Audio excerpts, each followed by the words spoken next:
స్వాగతం. SVR Telugu news. Armoor పట్టణంలో హిందూ సంఘాల ఆధ్వర్యంలో నిర్వహించిన భారీ నిరసన ర్యాలీ. నిజామాబాద్ జిల్లా ఆర్మూర్ పట్టణంలోని పెరికిట్ గ్రామంలో ఉన్న భారత్ చంద్ర స్కూల్లో ఉర్దూ నమాజ్ బోధిస్తున్నారనే సంఘటన నేపథ్యంలో హిందూ సంఘాల ఆధ్వర్యంలో ఆర్మూర్ పట్టణ కేంద్రంలో భారీ నిరసన ర్యాలీని సోమవారం నిర్వహించారు. ఈ కార్యక్రమంలో నిజామాబాద్ జిల్లా బీజేపీ అధ్యక్షుడు దినేష్ పులాచారి వచ్చి ఈ నిరసన ర్యాలీకి మద్దతు తెలిపారు. అనంతరం వారు మాట్లాడుతూ బీజేపీ నాయకులపై పెట్టిన కేసులను తక్షణమే తొలగించాలని డిమాండ్ చేశారు.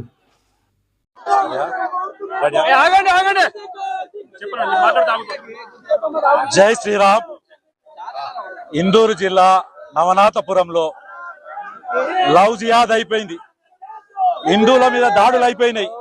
హిందూ పిల్లలను ఈరోజు మత మార్పిడి చేసేందుకు ముష్కరుల ప్రయత్నము బయట పెట్టినామని చెప్పే బాధతోని మొన్న ఏదైతే పిప్రిలో జరిగిన ఆ భరత్ చంద్ర అనే స్కూల్లో 200 మంది పైచీలుక పిల్లలుంటే పెరికిట్లో అందులో కేవలం 10-15 మంది మైనారిటీ పిల్లలు ఉన్నారట. వాళ్ళ కోసం అని చెప్పి 200 మంది పిల్లలకు నమాజ్ ఎట్లా చేయాలో చెప్తున్నారు, ఉర్దూ ఎట్లా నేర్చుకోవాలో చెప్తున్నారు. ఇది ఏ చట్టం రాసింది రేవంత్ దీన్ని అడుగుతున్నాను నేను. ఇవాళ ఇక్కడ పిసిసి ప్రెసిడెంట్ ఉన్నాడు, ఈ ప్రాంతంలో సుదర్శన్ రెడ్డి గారు ఉన్నారు, భూపతి రెడ్డి గారు ఉన్నారు. నేను వీళ్ళని అడుగుతున్నాను. ఇవాళ అక్కడికి వెళ్ళిన తహసీల్దారు, అక్కడికి వెళ్ళిన పోలీస్ ఆఫీసర్ ఇద్దరు కూడా చెప్పారు తప్పుంది. అక్కడ ఎవరైతే హెడ్ మాస్టర్ గా పనిచేస్తున్న ఆయన వ్యక్తిగతంగా ఆయన మతానికి అతనికి ఏదో ప్రలోభాల కోసం పిల్లల్ని ఇచ్చేస్తున్నాడు. 1వ తరగతి 2వ తరగతి చదివే పిల్లల్ని నమాజ్ ఎట్లా నేర్పియాలంటే ఇది ఎక్కడికి పోతుంది మన సమాజం అడుగుతున్నా నేను ఇవాళ బాధతో చెప్తున్నా. ఇవాళ ఏ పార్టీ కూడా పిలవలేదు, ఎవరికి కూడా ఇవ్వలేదు.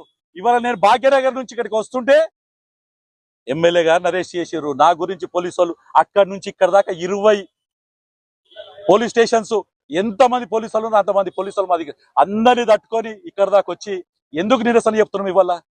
ఇవాళ మా పిల్లల భవిష్యత్ ఖరాబ్ చేస్తున్నారు. మీరు ఎవడిచ్చిండు అక్క అన్న? నేను ఎంఐఎం గుండాలు కొంత కాంగ్రెస్ గుండాలు ఇక్కడికి వచ్చి మాట్లాడారు. అతను ఏదో కొట్టిడు, బాలు అని కొట్టిడు. నేనుంటే నరుకుతూటి ఏం పిల్లలకు చెప్తాడు. నేను చెప్తున్నా, ఏ కేసు పెట్టుకున్నా పెట్టుకోరు. ఎవరితో మాట్లాడుతున్నారు? ఖబర్దార్ చెప్తున్నా, ఎవడన్నా కానీ భారతదేశంలో హిందుస్థాన్ లో ఉండాలంటే ఇక్కడ రాజ్యాంగాన్ని గౌరవించాలి. నేను ఇవాళ కాంగ్రెస్ నాయకులు అడుగుతున్నా. ఈడు ఒకడు పాండుగాడు ఉంటాడు, ఆడిని ప్రజలు మొన్న 3వ స్థానానికి పంపించాడు. ఆ ఫాల్తుగాడు నిన్న బాన్సువాడలో మాట్లాడుతుడు జీవన్ రెడ్డి అనేటోడు. అరే జీవన్ రెడ్డి, ఒళ్ళు దగ్గర పెట్టుకో నా కొడు కలువు. అంతగానో మైనార్టీ కావాలరా? మొన్న నేను చీదలు కొట్టిరా ఇక్కడనే. ఆర్మూరు ఉన్న మైనార్టీలు చెప్పుతో కొట్టిరు జీవన్ రెడ్డి. ఇంకా సిగ్గు లేకుండా వాళ్ళకి మద్దతు చెప్తావా? ఏ పుట్టుగా పుట్టినవరా? నీ అయ్యా హిందూ కాదా? నువ్వు హిందూ కాదా? జీవన్ రెడ్డి సిగ్గుండాలి. నమాజ్ చేసుకుంటు, నమాజ్ నేర్పిస్తారా మా పిల్లలకు? మా పిల్లలకు ఉర్దూ నేర్పిస్తారా? ఇదేవరు చెప్పాలి? ఇప్పుడు కలెక్టర్ మాట్లాడు, సిపి మాట్లాడమానండి. వాడిని ఫస్ట్ దేశద్రోహ కింద ఆ హెచ్ఎం అరెస్ట్ చేయమని చెప్పండి. అది వదిలేసి కేవలం ఏం లేదు, ఒకటి ఏమన్నా అంటే కాషాయ కడువ కప్పుకునే కడుపు, శివాజీ విగ్రహం చెప్తే కడుపు, బొట్టు పెట్టుకుంటే కడుపు నొప్పి. కాంగ్రెస్ వాడికి, టీఆర్ఎస్ వాడికి, ఎంఐఎం వాడైతే అధ్వానవాడు. నిన్న ఆడికి ఉరికొచ్చి సెకండ్ లాంగ్వేజ్ అనబట్టే. अरे अकल नहीं है सो वाले, तेरे को बता रहा हूँ, कोई भी सेकंड लैंग्वेज निकालना बोले तो उसका माँ बाप का परमिशन रहना रे. तेरा माँ बाप का परमिशन तेरे को नहीं होगा, लेकिन मेरे बच्चों को, हिंदू बच्चों को माँ बाप का परमिशन है. सनातन धर्म को पढ़ जाता. खबरदार जो लोग कल यहाँ बात करे, क्या करते रहे तुम लोग? कितने लोग है रे? कितने लोग है रे तुम लोग? भागे तो पूरा आरमूर नहीं, इंदौर नहीं, तेलंगाना नहीं. अभी बंगला में कैसा भाग रहे? बांग्लादेश में, बंगाल में बांग्लादेश भाग रहे. बेटा आप लोग हिंदुस्तान है तो, भारतीय है तो यहाँ का संविधान को देखो. कांग्रेस का अध्यक्ष संविधान पकड़ के फिरता है. मैं पूछता हूँ कांग्रेस का महेश कुमार गौड़ को, रेवंत तीर को, दोनों को पूछता हूँ, कहा गया तुम्हारा संविधान? हमारे बच्चों को नमाज सिखा रहे, हमारे बच्चों को उर्दू सिखा रहे, कहा गया तुम्हारा संविधान? बोल रहा हूँ, ये गलत बात है. आज कांग्रेस को, बीआरएस को, एमआईएम को, तीनों को बोल रहा हूँ, दम है तो हिंदुओं के आओ. मैं आज भी हिंदू लोगों को रिक्वेस्ट कर रहा हूँ, हिंदुవులు మేల్కోండి. వీళ్ళు ఎప్పటికైనా ద్రోహులే. ఇలా నిన్న ఆ పాండుగాడు, ఆడ ఆర్మూర్ పాండుగాడి యొక్క మాటలు విన్నాం. ఆ జీవన్ రెడ్డి గాడు ఆడు ఏమంటాడు? ఆడు శ్రీరెడ్డా ఇంకో రెడ్డా మనకెందుకు కానీ గంగరపడనట్టు కానీ ఆడి బతుకు గదే ఆడి బతుకు హోటళ్లలో వాచ్మెన్ చేసుకున్నాడు తప్ప ఏం లేదు వాడిది. వాడు ఏమంటాడు ఇందులో వేసి మైనార్టీ సోదరులట. అరే నిన్ను చిల్లర కూడా కొట్టిర్రా, 3వ ప్లేస్ కూడా కొట్టిర్రా. బీజేపీలకు పోయినా అతనికి కూడా 2nd ప్లేస్ ఇచ్చిర్రు. నిన్ను ఎమ్మెల్యే ఉండి 10 ఏళ్ళు నేనేమో దున్నిరా ఆర్మూర్ అన్నది నిన్ను 3వ ప్లేస్ కూడా ఇచ్చిర్రు.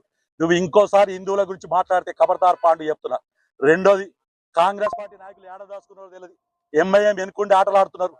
నేను ఇవాళ చెప్తున్నా, ఏ దగ్గర కూడా స్కూళ్ళల్లో ఎవరన్నా కానీ రేపొద్దున మైనారిటీ సంబంధించిన ఏ వ్యక్తిని టీచర్ పెట్టుకోవాలన్నా పేరెంట్స్ అప్రూవల్ ఉంటేనే పెట్టుకోవాలి, లేకపోతే పెట్టుకునేదే లేదు. రేపొద్దున ఇంకేం దాడులు జరిగినా అది మాకు సంబంధించినంత వరకు కాదు, పేరెంట్స్ అక్కడున్న యాజమాన్యానికి సంబంధించింది. ప్రైవేట్ యాజమాన్యం అంటారు, ప్రైవేట్ యాజమాన్యం చెప్తున్నా నేను. ఎవరు చెప్పారు మీకు ప్రైవేట్ యాజమాన్యం? 3 స్కూళ్ళు ఒకటే ప్రెమిసెస్ లో నడుస్తాయా? నేను కలెక్టర్ని అడుగుతున్నా ఇవాళ, ఎందుకు ఆ స్కూల్ రద్దు చేయాలని చెప్తున్నా, ఎందుకు ఆ హెచ్ఎం దేశద్రోహ కేసు పెట్టాలని అడుగుతున్నా. ఇవాళ ఒక్క బాలే తిరగబడ్డాడు, రేపు ప్రతి ఇంట్లోకి బాలులు బయటకు వస్తారు. వచ్చే రోజు ఏమైతారు అన్నా నేను, ఏమైతారు వీళ్ళంతా. కాబట్టి నేను ఇప్పటికి కూడా ఎందుకంటే మేము మెజార్టీ ఉన్నాం, మేమేమో రుబాబు చూపించుకోవాలనే ఉద్దేశంతో కాదు, మేము మా యొక్క నిరసన చెప్దామని చెప్పి. ఇవాళ అంబేద్కర్ చౌరస్తాలో ఎవరు ఇవ్వలేదు. హిందూ సంఘాలు అని చెప్పి ఒక పోస్టర్ రిలీజ్ చేస్తే ఎమ్మెల్యేలను పార్టీలందరినీ అరెస్ట్ చేసుకుంటా అడుగడుకు ఒక పోలీసులు పెట్టి ఇంతమందిని పోలీసులు పెట్టిరే. మరి నిన్న 500 మంది గుండాలు ఎక్కడెక్కడికేదో వచ్చారు, మరి ఏం చేసిరు పోలీసు వాళ్ళని నేను అడుగుతున్నాను. నా బాధల్లో అదే. మీరు మీరు మీరు మీరు ఏది మాట్లాడినా, మీరు ఏం మాట్లాడినా వాళ్ళు నిన్న రాత్రి నుంచి ఒక నిమిషం ఆగం. నిన్న రాత్రి నుంచి ఎక్కడెక్కడికేదో పోలీసు వాళ్ళు ఫోన్ చేస్తున్నారు, ఎక్కడెక్కడికేదో ఎంఐఎం నాయకులు ఫోన్ చేస్తున్నారు. చేసి నయన్న 2nd లాంగ్వేజ్ ఉర్దూ అన్నాడు. నేను ఇవాళ చెప్తున్నాను, నేను సిపి గారు డిమాండ్ చేస్తున్నాను, సిపి గారు ఇక్కడ ఏమన్నా శాంతి భద్రతలు కంట్రోల్ ఉండాలంటే ముందు బాలు మీద మిగతా వాళ్ళ మీద పెట్టే కేసులు ఇమీడియట్లీ ఎత్తేయాల్సిందే. వాళ్ళు చేసింది తప్పు కాదు. ఆ బాలు ప్లేస్ లో మాలో ఎవ్వరున్నా గానీ అక్కడ ఆడెవడైతే ఇచ్చమున్నాడో ఇంటికి పోకపోతుండే. ఇది మాత్రం గ్యారంటీ చెప్తున్నాం, ఇది గ్యారంటీ చెప్తున్నాం మేము. ఎందుకు చెప్తున్నామంటే పిల్లలు ఏడుస్తుంటే నమాజ్ చేపించడం తెలుస్తుంటే ఏ తల్లిదండ్రులకైనా ఎట్టుంటది? మేము అడిగినామా, మా మతం అడిగినామా, మా కులం అడిగినామా, మా తల్లిదండ్రులకు కడుపు కొట్టాం. వాళ్ళని కాదని చెప్పి ఎవడు ఉర్దూ లాంగ్వేజ్ చెప్పి బోధన చేసినందుకు పర్టికులర్ ఆర్మూర్ ఈ నవనాథపురంలో మరి పోలీసు వాళ్ళ సహకారమా లేకపోతే అధికార పార్టీ సహకారమా, ఆ రేవంత్ దిరా మహేష్ ఖానా ఎవరు సహకారమో తెలుస్తలేదు. వాళ్ళు